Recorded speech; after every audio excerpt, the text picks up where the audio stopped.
Olá, alunos do quarto ano. Eu sou a professora Alana e estou aqui para a nossa sétima aula de ciências. Os conteúdos da aula de hoje estão nas páginas 74, 75, 77 e 78 do livro de ciências de vocês. Hoje nós vamos falar sobre as relações entre os seres vivos. Vamos lá? Todos os seres vivos, gente, eles relacionam-se uns com os outros de alguma forma. E isso pode ocorrer entre seres da mesma espécie, ou seja, seres que têm características semelhantes, ou não. As relações entre indivíduos de uma mesma espécie. Os seres vivos de uma mesma espécie, eles se relacionam de diversas maneiras. Hoje eu vou falar três exemplos para vocês: sociedade, colônia e competição. A sociedade, ela é formada por indivíduos que cooperam entre si, dividindo o trabalho. Na sociedade, cada um tem sua função. As formigas, os cupins, as abelhas e nós, seres humanos, somos exemplos de animais que vivem em sociedade. Mas as sociedades não são todas iguais no reino animal. Na sociedade dos cupins, por exemplo, existe um rei e uma rainha, e eles podem viver em média de 15 a 20 anos e se acasalam para fazer novos trabalhadores. Há as castas de operários, que vão buscar a comida e cavar os túneis. Tem os soldados, que são responsáveis por defender os túneis do cupinzeiro, e os alados, que são aqueles que possuem asas. Já na sociedade das formigas, os machos eles só surgem, só aparecem quando a formiga rainha coloca ovos não fecundados. Esses ovos não fecundados se desenvolvem e formam os bitus.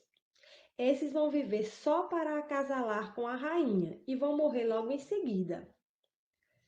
Dos ovos fecundados vão nascer as operárias, que são fêmeas que não vão ter filhotes. Novas formigas rainhas nascem, mas são poucas as que conseguem sobreviver. Já na sociedade das abelhas, também não há um rei. Após a construção dos favos, a rainha põe seus ovos e nascem as operárias. Assim como nas formigas, os machos só servem para procriar e são alimentados pelas operárias.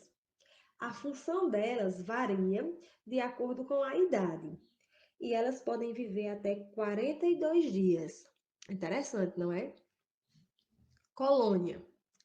Ao contrário dos indivíduos que vivem em sociedade, uma colônia ela é formada por indivíduos unidos fisicamente uns aos outros.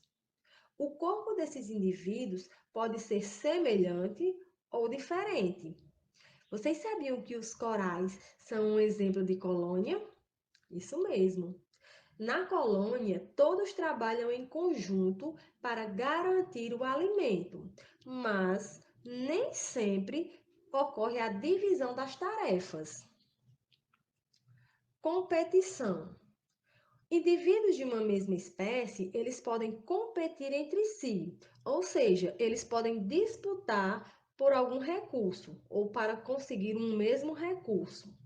A competição, ela acontece por água, por alimento, por um abrigo e até por parceiros para a reprodução. Vocês sabem, eu acho que vocês já assistiram a algum vídeo que fala sobre pássaros e também sobre outros animais que competem na reprodução. Relações entre indivíduos de espécies diferentes. Os seres vivos, que são de espécies diferentes, eles também se relacionam de diversas maneiras. Essas maneiras podem ser de forma harmônica, quando não há ou não ocorre prejuízo a nenhuma espécie, ou como uma forma desarmônica, quando há ou ocorre o prejuízo para ao menos uma das espécies. E um desses exemplos é a predação. Na predação, indivíduos de uma espécie animal capturam indivíduos de outra espécie animal para assim poder se alimentar. Os animais capturados, eles são chamados de presas, e os animais que caçam são chamados de predadores. Se nós pegarmos como exemplo um gavião que caçou uma serpente, o gavião, ele é um predador e a serpente é a presa. Inquilinismo. Uma espécie se hospeda na outra, recebe benefícios, mas sem prejudicá-las. Por exemplo, as bromélias e as orquídeas, elas vivem sobre os troncos de árvores que são em seu suporte. Nos troncos, as bromélias e orquídeas, elas vão encontrar proteção, alimento e maior quantidade de luz solar. Elas são inquilinas e a árvore é o hospedeiro. E nessa relação, elas se beneficiam, mas não prejudicam o hospedeiro. Protocooperação.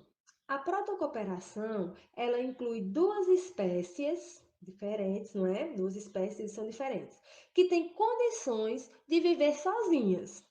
Assim, uma não precisa da outra para viver, mas elas se relacionam cooperativamente, ou seja, elas trocam benefícios. Por exemplo, os crocodilos, eles convivem com os pássaros palitos, que se alimentam dos restos de alimentos que ficam nos dentes deles, mantendo assim os dentes limpos. Ou seja, o pássaro palito encontra seu alimento no resto de alimento que está nos dentes do crocodilo. Parasitismo é uma relação entre indivíduos onde um deles é beneficiado, que no caso é o parasita, e o outro será prejudicado, que vai ser o hospedeiro.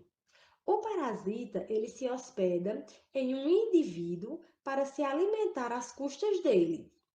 Os vírus, as bactérias e os vermes são alguns exemplos de seres parasitas. As lombrigas, por exemplo, eles são vermes parasitas que podem se hospedar no nosso intestino, não é? Também existem plantas parasitas, como por exemplo o cipó-chumbo. Ele retira nutrientes da planta hospedeira para garantir o seu alimento, mas ele prejudica a planta. Gente, por hoje é só. Espero que vocês tenham entendido. Se não entenderam, vejam o vídeo novamente, certo? Fiquem em casa, se cuidem e até a próxima aula.